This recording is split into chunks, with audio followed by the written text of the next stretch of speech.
사도행전 10장 베드로를 초대한 고넬료. 가이사랴에 고넬료라는 사람이 있었습니다. 그는 이탈리아 부대인 로마 군대의 백부장이었습니다. 고넬료는 경건한 사람이었습니다. 그와 그의 집에 사는 모든 사람이 하나님을 공경하고 경외하였습니다. 그는 가난한 사람들에게 아낌없이 돈을 주었고 늘 하나님께 기도했습니다. 어느 날 오후 3시쯤 고넬료는 환상을 보았습니다. 그는 환상 속에서 하나님의 천사가 다가와 고넬료야 라며 부르는 소리를 똑똑히 들었습니다. 고넬료는 두려움 속에서 천사를 쳐다보았습니다. 고넬료는 주님, 무슨 일이십니까? 라고 물었습니다. 천사가 대답하였습니다. 하나님께서 너의 기도를 들으셨다. 너가 가난한 사람들을 도운 것을 보셨으며 너를 기억하셨다. 지금 사람을 욥바로 보내어 베드로라고 하는 시몬을 모셔오너라. 그는 가죽 제품을 만드는 시몬이라는 사람의 집에 묵고 있는데 시몬의 집은 바닷가에 있다. 자기에게 말하던 천사가 떠나가자 고넬료는 하인 2사람과 자기 부하 중에서 경건한 군인 1사람을 불렀습니다. 고넬료는 그들에게 모든 일을 이야기해 준 뒤에 그들을 욥바로 보냈습니다. 이튿날 낮 12시쯤 고넬료가 보낸 사람들이 욥바 근처에 이르렀을 때에 베드로는 기도하러 지붕으로 올라가 있었습니다. 베드로는 배가 고파 무엇이라도 좀 먹었으면 하던 참이었습니다. 사람들이 음식을 준비하고 있던 중에 베드로는 환상을 보았습니다. 베드로는 하늘이 열리고 큰 보자기 같은 것이 4 모퉁이가 묶여 땅으로 내려오는 것을 보았습니다. 그 안에는 갖가지 4발 달린 짐승들과 땅에 기어다니는 파충류와 날짐승들이 들어있었습니다. 그때 베드로에게 음성이 들려왔습니다. 베드로야, 일어나 그것들을 잡아먹어라. 이에 대해 베드로는 주님, 그렇게는 못하겠습니다. 저는 속되거나 부정한 것을 지금까지 먹은 적이 없습니다. 라고 대답했습니다. 2번째로 음성이 들려왔습니다. 하나님께서 깨끗하게 하신 것을 속된 것이라 하지 마라.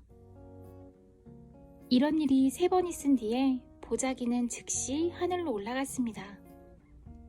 자기가 본 환상이 무슨 뜻일까 하고 베드로가 곰곰이 생각하고 있을 때 고넬료가 보낸 사람들이 시몬의 집을 찾아와 문 앞에 서 있었습니다. 그들은 문 밖에서 베드로라는 시몬이 여기 계십니까? 라고 소리쳐 물었습니다. 베드로가 아직 그 환상에 대해 생각하고 있는데 성령이 베드로에게 말씀하셨습니다.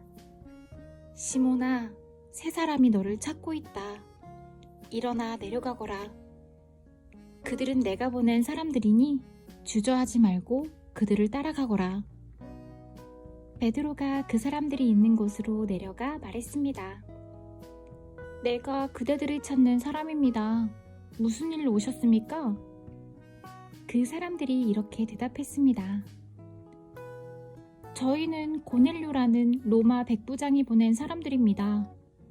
고넬료는 의로운 사람이며 하나님을 경외하는 사람입니다. 그는 모든 유대인들에게도 존경을 받는 사람입니다. 한 거룩한 천사가 고넬료에게 당신을 집으로 모셔다가 당신이 하는 말씀을 들으라고 분부하였습니다. 고넬료의 집에 간 베드로. 그러자 베드로는 그들을 집 안으로 불러들여 묵게 했습니다. 이튿날 베드로는 자리에서 일어나 그들과 함께 고넬료의 집을 향해 출발하였습니다. 욥바에서 온 형제 몇 명도 베드로를 따라갔습니다. 그들은 다음날 가이사랴에 도착했습니다. 고넬료는 친척과 친구들을 불러놓고 베드로를 기다리고 있었습니다. 베드로가 안으로 들어가자 고넬료가 그를 맞이했습니다. 그는 베드로의 발 앞에 엎드려 절했습니다. 베드로가 그를 일으켜 세우며 일어나십시오. 나도 사람일 뿐입니다. 라고 말했습니다. 베드로가 고넬료와 말하면서 집 안으로 들어가 보니 사람들이 많이 모여 있었습니다. 이들을 향해 베드로가 말했습니다. 여러분도 잘 아시겠지만 유대인이 이방 사람을 사귀거나 그의 집에 찾아가는 것은 유대법에 어긋나는 일입니다만 하나님께서는 저에게 어떤 사람도 속되거나 부정하다고 해서는 안 된다는 것을 보여주셨습니다. 그래서 여러분이 저를 불렀을 때 이 일을 제기하지 않고 따라온 것입니다. 자, 무슨 일로 저를 부르셨는지 말씀해 주십시오. 고넬료가 말했습니다. 4일 전 이맘때쯤, 그러니까 오후 3시쯤에 집에서 기도하고 있는데 갑자기 눈부신 옷을 입은 사람이 제 앞에 서 계셨습니다. 그는 고넬료야, 하나님께서 너의 기도를 들으셨고 너가 가난한 사람들을 도운 것을 하나님께서 보시고 너를 기억하셨다. 지금 사람을 욥바로 보내어 베드로라고 하는 시몬을 모셔오너라. 그는 가죽 제품을 만드는 시몬이라는 사람의 집에 묵고 있으며 시몬의 집은 바닷가에 있다. 라고 말씀하셨습니다. 그래서 나는 곧 당신에게 사람을 보냈습니다. 그런데 이렇게 와주셨으니 참 잘하셨습니다. 이제 우리 모든 사람은 주님께서 당신에게 하라고 명령하신 모든 말씀을 들으려고 하나님 앞에 모였습니다. 베드로의 설교. 베드로가 입을 열어 말했습니다. 나는 참으로 하나님께서는 사람을 외모로 차별하지 않는 분이시라는 것을 깨달았습니다. 하나님께서는 어느 나라 사람이든지 하나님을 경외하고 의로운 일을 하는 사람을 받아주십니다. 하나님께서는 이스라엘 백성에게 말씀을 보내시고 예수 그리스도를 통해서 평화의 복음을 선포하셨습니다. 예수님은 모든 백성의 주님이십니다. 여러분은 요한이 세례에 관해 설교한 이후 갈릴리에서 시작하여 온 유대 땅에 걸쳐 발생한 큰 사건을 아실 것입니다. 하나님께서는 나사렛 사람인 예수님에게 성령과 능력으로 기름 부으셨습니다. 그분은 두루 다니면서 선한 일을 하셨고 귀신에 사로잡힌 사람들을 고쳐주셨습니다. 이는 하나님께서 예수님과 함께 계셨기 때문입니다. 우리는 예수님께서 유대와 예루살렘에서 하신 모든 일을 목격한 증인입니다. 사람들은 예수님을 나무에 매달아 죽였지만 3일째 되는 날에 하나님께서는 이 예수님을 죽은 자 가운데서 다시 살리셔서 사람들 앞에 나타나게 하셨습니다. 그러나 예수님께서 모든 사람들에게 나타나신 것이 아니라 하나님께서 이미 증인으로 택하신 우리들에게만 보이셨습니다. 우리는 예수님께서 죽으셨다가 다시 살아나신 뒤에 그분과 함께 먹고 마셨습니다.